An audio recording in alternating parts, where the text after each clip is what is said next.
جیاوازی نێوان ئیستیهزا و سوخوریە چییە؟ فەرموون.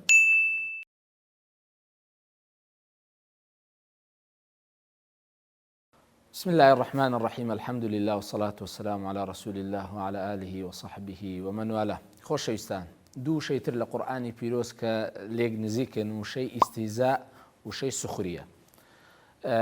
پێشەوەی بێمە سەر ئیستیهزا و سوخریە، ئەو فڕوق لوغەویانەی ئێمە باسی دەکەین هەڵبەتە زیاتر مەبەستمان بە زۆرینەکەیە، نەک یعنی مانایەکی مطلق و ڕەهایی هەبێتن.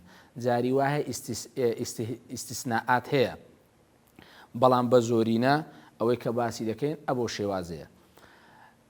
جا جیاوازی نێوان وشەی ئیستیهزا لەگە سوخریە، ئیستیهزا عامە، واتە هەم یعنی هەردووچیان مانە گشتەکەی بە مانای گاڵتەکردن دێ، بەڵام ئیستیهزا زیاتر مانایەکی عامی هەیە، واتە گاڵتەکردن بە مرۆڤ و بە غەیری مرۆڤیش.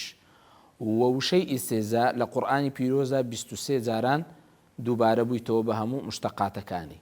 لە بۆ نمونە ئەگەر تەماشای قورئانی پیرۆز بکەین، خوای گەورە لە قورئانی پیرۆزە دەفەرمێ وإذا علم من آياتنا شيئا اتخذها هزوا.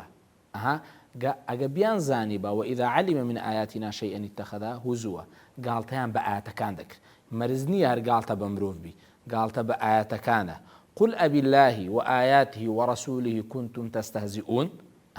بە ئاەتەکان بەخوا نەعوذ بالله بە پێغەمبەری خوا ئەوانە ئایا ئیستیهزا دەکا، یاخود لە ئاەتێکی دیکەدا خوای گەورە دەفەرمێ ولا تتخذوا آيات الله هزوا.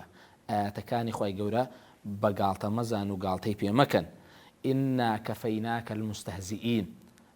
ئەوانە ینی کەواتە ئیستیهزا هەم لە بۆ شخص گاڵتەکردن بە شخص دێ و لە بۆ غێری شخص.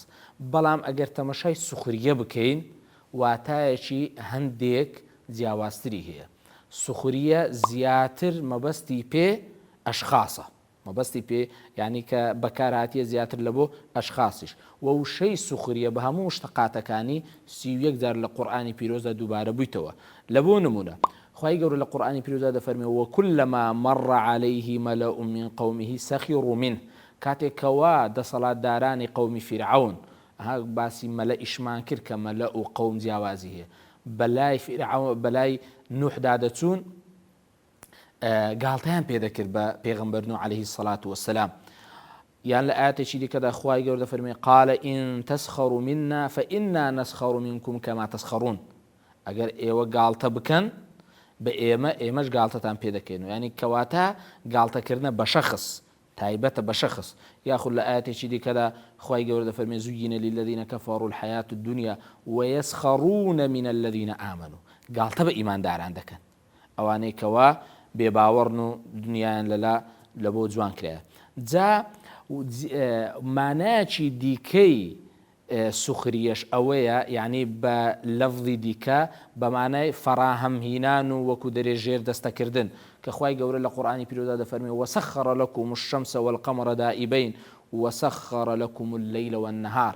ئێمە وسخر لكم الشمس والقمر، ئێمە ڕۆژ و مانگمان لە بۆ ئێوە فەراهەم کردیە، یعنی لە بۆ ئێوەمان وەکو نیعمەتێک پێتان بەخشینە. وسخر لكم الليل والنهار، وهروەها شەو و ڕۆژیشمان لە بۆ فەراهەم کردینە.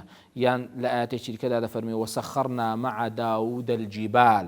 لە ئاەتێکی دیکەدا دەفەرمێ فسخرنا له الريح تجري بأمره رخاء حيث أصاب. یعنی کەواتە مانایەکی دیکەی سوخریەش ئەوەیە بە مانای فەراهەم کردن. وصلى الله على سيدنا محمد وعلى آله وصحبه أجمعين.